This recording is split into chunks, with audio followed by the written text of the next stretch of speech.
ভগৱন্ত নিগদতি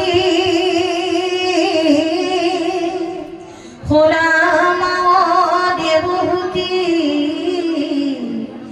এহি ধ্যানে যিটো মুক্ত ভৈল দেহা কোনে দেখে আৰু কিবা আছে কিবা নাই কিবা আসনতে বহি ৰৈল যেন মইতে মাতোৱাল কতিৰ বস্ত্ৰ কুশিটো আছে নাই একো নজানয় যাৱে পূৰ্ব কৰ্ম থাকে তাৱে প্ৰাণ ইন্দ্ৰিয়মে দেহাতুনো নাখনুহি কয়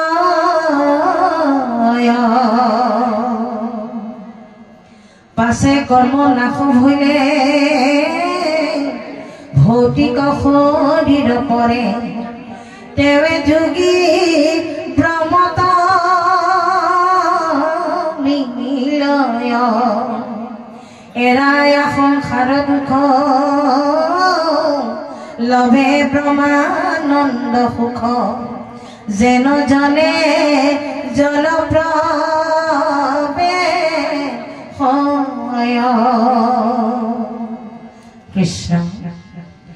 এয়া আই দেৱহূতি পুত্ৰ ৰূপী কপিল প্ৰভুৱে দি থকা ভক্তি যুগৰ জ্ঞান যে ভক্তি যুগ্ন কাক কয় কি ভক্তি কৰিলে জীৱন মুক্তি হয় এই কথাখিনি ইয়াত প্ৰকাশ কৰিছে এতিয়া কৈছে ভগৱন্ত নিগদতি শুনামাও দেৱহূতি এহি ধ্যানে যিটো মুক্ত ভৈল এতিয়া পুত্ৰৰূপী কপিল প্ৰভুৱে মাক দেৱহূতিক কৈছে যে হে মা তুমি শুনা যে কি ধ্যান কৰিলে যিটো মুক্ত হয় জীৱ মুক্ত হয় এই কথাখিনি মই তোমাক এতিয়া কম দেহাটো নেদেখে আৰু যি ভক্তি কৰিলে নিজৰ দেহাটোকে নিজে দেখা নাপায় আৰু কৈছে কিবা আছে কিবা নাই কিবা আছে বা নাই এইবিলাক তাৰমানে মনলৈ অনুভৱবিলাক নহয় কাৰণ কিয় নহয় যে কাই বাক্য মন একচিত কৰি যেতিয়া ঈশ্বৰৰ মনটো লগাই দিব তেতিয়া তেওঁ জানিব নেকি যে মোৰ গাত কষ্টই আছে নে মোৰ কিবা ঐশ্বৰ্য বিভূতি আছে নে সেইবিলাকৰ প্ৰতি মোৰ মনটো কেতিয়াও নাযায় সেইকাৰণে কৈছে আমি ভাগৱত শুনিলে ঈশ্বৰ কথাহে শুনিম গতিকে ঈশ্বৰ কথা শুনিবৰ সময়ত ভগৱন্তইনো কি কৈছে দেৱহূতিক কোৱাৰ চলেৰে এই কথাখিনি কিন্তু আমালৈ দিছে নহয়নে গতিকে আমালৈ দিছে সেইকাৰণে আমি সুন্দৰভাৱে শ্ৰৱণ কৰিব লাগিব সেইখানে কৈছে যে দেহাটো নেদেখে আৰু কিবা নাই কিবা আসনতে বহি ৰৈল একোটো আছে নাই সেইখিনিতো অনুভৱ নহয় আৰু ক'তনো বহিছে তাকো নাজানে নহয়নে বাৰু নিজকে তাৰমানে ঈশ্বৰত বিলীন কৰি দিয়ে মন প্ৰাণ সমৰ্পণ কৰি দিছে আৰু সেইকাৰণে এই কথাবিলাক অনুভৱ নহয় যেন মইতে মাতোৱাল কতিৰ বস্ত্ৰ কুশিটো এই কথাষাৰত আকৌ মিলাইছে কাৰ লগত চাওকচোন দুটি দিছে যে এজন মদকাই মাতোৱাল আৰু গৰ্ব মদ আকৌ দুটা দেই এটা হ'ল এইটো সুৰাপান কৰিলেও তাৰ মতত যে কি সি নিজকে চিনি নাপায় কি বলকিছে তাকে গম নাপায় ক'ত খোজ দিছে ৰাস্তাটো ইমান বহল ৰাস্তাটো তালে ঠেক হৈ যায় নহয়নে বাৰু যেতিয়া মাতোৱাল হৈ থাকে আৰু কি কৈছে কাক ডাঙৰ সৰু কি একো গম নাপায় কি মানে মাতোৱাল হৈ যে গাত কাপোৰ আছেনে নাই গতিত বস্ত্ৰ আছেনে নাই গমেই নাপায় যে মই পিন্ধিছোনে নাই মোৰ গাত আছেনে নাই একো নাজানে যাৱে পূৰ্ব কৰ্ম থাকে তাৱে প্ৰাণ ইন্দ্ৰিয়মে দেহা পুননাশনহি কয় এতিয়া যাৱে পূৰ্ব কৰ্ম থাকে যাৰ পূৰ্ব কৰ্মফলৰ অনুযায়ী পুণ্য যাৰ সঞ্চয় হৈ আছে তেওঁহে বোলে এই কলিত সাধুৰ সংগ পাই আৰু ভাগৱতৰ ওচৰলৈ আহিব পাৰে জ্ঞান লাভ কৰিব পাৰে নহয়নে তেওঁলোকে ভগৱন্তক হৃদয়ত বান্ধি ৰাখিব পাৰে কিন্তু ভগৱন্তই কৈছে বোলে একান্ত ভকতসকলে য'ত মোৰ গুণানুচৰিত্ৰ কৰি থাকে মোৰ গুণ কীৰ্তনৰ লীলাৰ তেওঁলোকে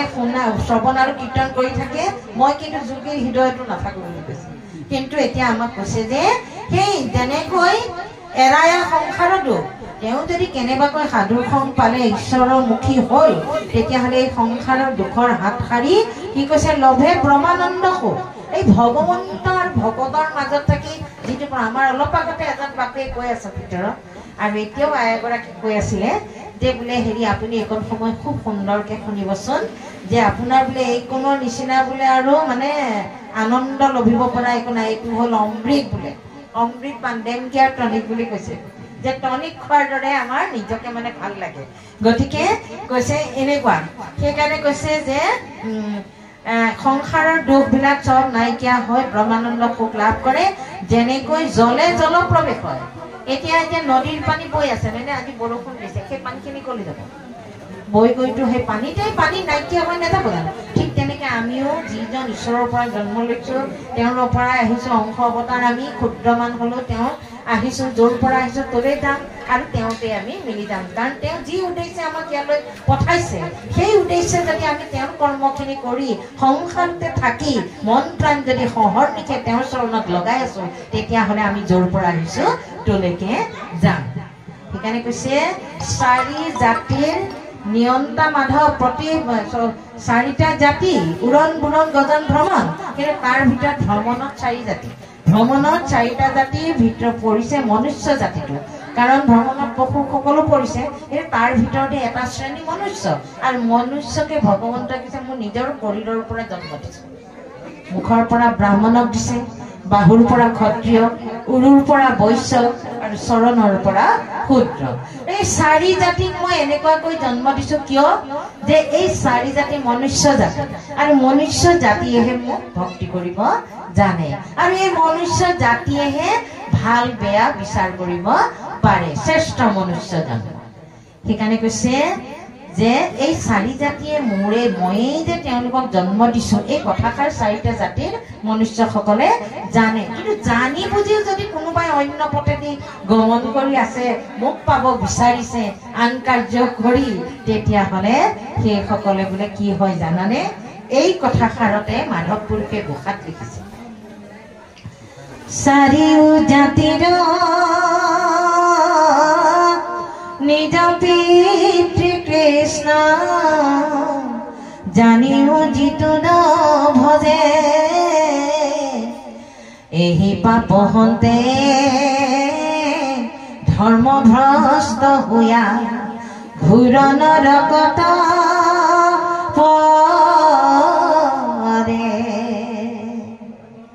মাধৱ পুৰুষেও গুৰুজনাৰ লগতে সমানে হাত উজান দি আমি বুজি পোৱাকৈ এহেজাৰ এটা ঘোষা আমাৰ হাতলৈ তুলি দিছে প্ৰতিটো ঘোষাৰে অৰ্থখিনি যদি আমি উপলব্ধি কৰোঁ ভাগৱতৰ লগতে আমি সেই দুইখন শাস্ত্ৰৰ যদি পৰম তত্ত্বখিনি আমি বুজি পাওঁ তেতিয়াহ'লে আমি কেতিয়াও কৰ্মমাৰ জ্ঞান মাৰ্গত আমি ঘূৰি নুফুৰোঁ আমি সদায় ভক্তি মাৰ্গেৰে চলি যাব পাৰিম এতিয়া সেইকাৰণে কৈছে যি জাতিয়ে যি জীৱই যে ময়েই তেওঁৰ পিতৃ চাৰিও জাতিৰ পিতৃ কৃষ্ণ এই কথাষাৰ জানিও বোলে যদি আনফালে গৈ আছে তেতিয়াহ'লে তেওঁ কেতিয়াও মোৰ চৰণ পাব নোৱাৰে গতিকে এই ঘোষাবিলাক আমি পঢ়িব লাগিব তাৰ পৰা তেতিয়াহে অৰ্থখিনি ভেদ কৰিব পাৰিম ভাগৱত পঢ়াৰ লগে লগে আমি এই কথাখিনি মনলৈ আহিব এতিয়া মনুষ্য জন্ম শ্ৰেষ্ঠ জন্ম বুলি কৈছে ভগৱন্তই আৰু কলিত জন্ম হোৱা সমস্ত মনুষ্যই বোলে ভকত মোৰ এনেকে বুলি কৈছে ভগৱন্তই তেতিয়া কোৱাৰ লগে লগে ব্ৰহ্মাদেৱে চক খাই বোলে আয়ৈ দেহি কলিত জন্ম হোৱা ভকতসকল মনুষ্যসকল সকলো ভকত আৰু তেওঁলোকে মাত্ৰ ঈশ্বৰৰ নাম ল'লেই তৰি যাব পাৰে আয়ৈ আমিও যদি মনুষ্য ৰূপে জন্ম ল'ব পাৰিলোহেঁতেন নহয়নে সেইকাৰণে ঘোষাটো মাধৱ পুৰুষে কৈছে ভাৰত বৰিষ ধন্য কৰি যুগ হৰি হৰি হৰি হৰি হৰি হৰি হৰি ব্ৰহ্মাৰ পাঠনি নৰতনু পাম হৰিত একান্তে শৰণ পখিয়া হৰি হৰি হৰি হৰি হৰি হৰি হৰি ধৰ্ম শিৰোমণি ঘোষেও হৰিৰ নাম হয়নে যে মাধৱ ব্ৰহ্মাদেৱে কেনেকৈ প্ৰাৰ্থনা কৰিছে যে কলিৰ মনুষ্যসকল শ্ৰেষ্ঠ আৰু তেওঁলোকে মাত্ৰ মোৰ নাম ল'লেই তৰি যাব পাৰিব তেওঁলোকে যাগ যজ্ঞ পূজা পাতল এইবোৰ কৰিব একো নালাগে কলিত এইবিলাক নাই কাৰণ কলিৰ মনুষ্যসকল অল্পমতি অল্প আয়ু সীমিত জ্ঞান গতিকে কলিৰ মনুষ্যসকলে এই পূজা পাতল কৰি কষ্ট কৰি যাগ যজ্ঞ তপ জপ কৰি মোক কেতিয়াও পাব নোৱাৰিব তেওঁলোকৰ আয়ুকেই কম সেইকাৰণে ইজনে সিজনক দেখাৰ লগে লগে ভগৱন্তই এই কথাষাৰ কোৱাৰ লগে লগে ব্ৰহ্মাদেৱে তেনেকৈ সুন্দৰকৈ তৰি যাব পাৰিব বুলি কৈছে আৰু সেই তৰি যাবলৈ যাওঁতেই আমি তেৰাৰে অংশ আমি এই কথাষাৰ কৈছিলোঁ যে তেওঁ আমাৰ এই দশ ইন্দ্ৰিয় আকৌ বেলেগ বেলেগে কৰবালৈ যাব নেকি এই সমস্ত ঈশ্বৰৰ ওচৰলৈকে যাব সেইকাৰণে কৈছে পূৰ্বত থাকিব লাগিব সেইখিনি এতিয়া আপোনাক সমস্ত পুণ্যৱান আপোনাক চৰণ দৰ্শন কৰিবলৈ পাই আমিও নিজকে ধন্য মানিছোঁ কিয় যে আপোনাক বহু পুণ্য সঞ্চয় কৰি আহিছে সেইকাৰণে এতিয়া সাধুৰ সংগ পাইছে হয়নে বাৰু নহ'লে সাধুৰ সংগ কিন্তু কেতিয়াও পাব নোৱাৰে নাপায় এই নোপোৱাসকলকো ভগৱন্তই কি কৈছে সাধু সংগে মোৰ কথা নুশুনে যি নৰ জীৱন্ততে মনাসীটো অধম পামৰ